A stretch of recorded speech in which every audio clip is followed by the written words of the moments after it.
Hi everybody, welcome back to Joe's RC Corner, and it is finally 2020, January. Stay tuned and we'll get started with the first video of the year.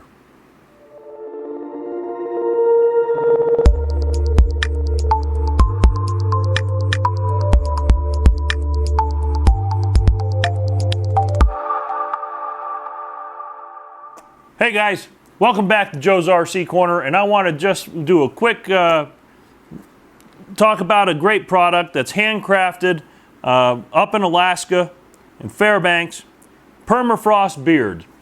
He has some great products to take care of your beard, whether it's long, short, doesn't matter. Check out his stuff. I'll put a link in the description below. Definitely take a look, see what he has. Great products, great company, fast shipping, and everything is handcrafted. So check him out. He has mustache wax. He has the beard balm, and also oils to keep your beard looking nice and shiny, nice and soft. That way the girls like it. So check out his products. Link is in the description, and keep your face jacket on.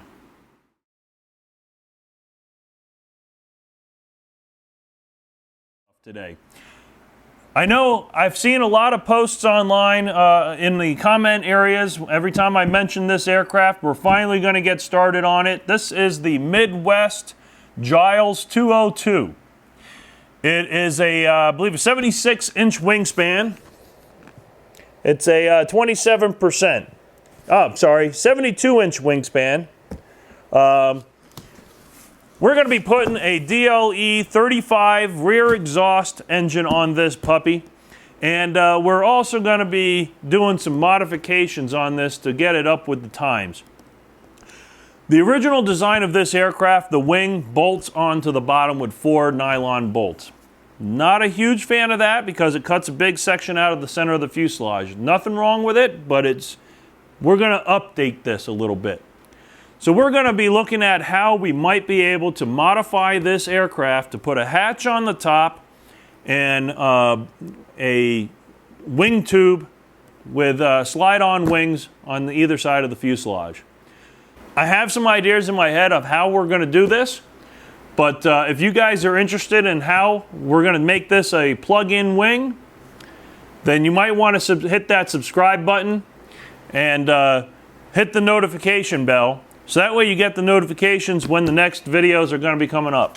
Now, this is going to be a long series, so I'm going to try to break it up with some smaller builds in between the multiple sections of this aircraft. So we're not going to just go straight through. So it's going to probably be over the next year with smaller projects in between. So if you guys are really interested in how we're going to make this a plug-in wing with the 35cc engine in it, make sure you hit that subscribe. So we're going to go ahead and open up the box, take a look at the contents of it, and see how we might be able to do some modifications. So here we go. We've got the top off here. Pull out this piece.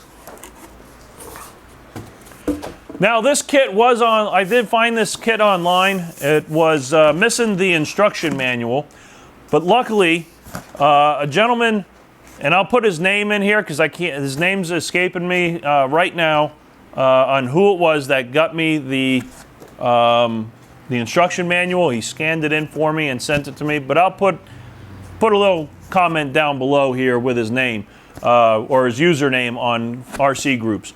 Great guy. He went ahead, let me pull this over here, and he scanned in the whole book for me and emailed it. And I tell you what, I can't thank him enough because it helps a great deal having this manual along with the plans to build this aircraft. So we're going to go ahead and just do a quick unboxing. We have the an accessory packet right here. We have a box of some wood, another bag of some wood.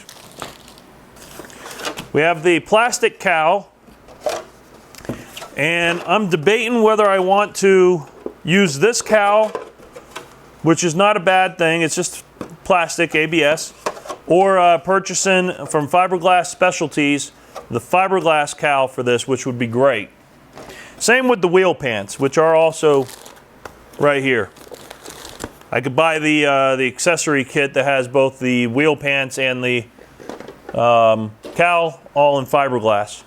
But we'll take a look. The plans, a couple baggies here of some cutout ribs for the wings, some more ribs for the wings, lots and lots of sheeting, some of the plywood parts that are die cut, all the stick stock here, set that off to the side, plywood formers for the fuselage, some more plywood formers for the fuselage,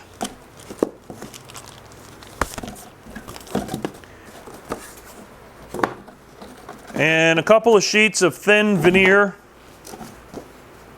And it looks like these might be for the turtle deck right here. And the front, in front of the cockpit area. So everything is here. The canopy I have right over here. Had a little bit of dent from inside the box, so we're going to have to heat that up and push that out a little bit. But all in all, everything is here, and we're ready to build. So make sure you guys hit that subscribe button and hit the bell so you get notifications of when this next video is going to be coming out for the start of this build.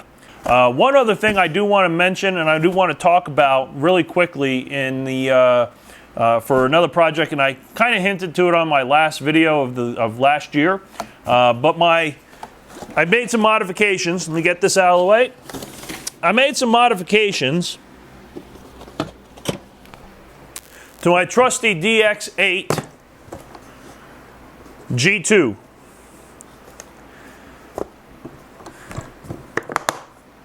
And I'm going to move my camera around, make sure I have a good view of this, because I want you guys to really see what it is that I accomplished, what I modified on this radio.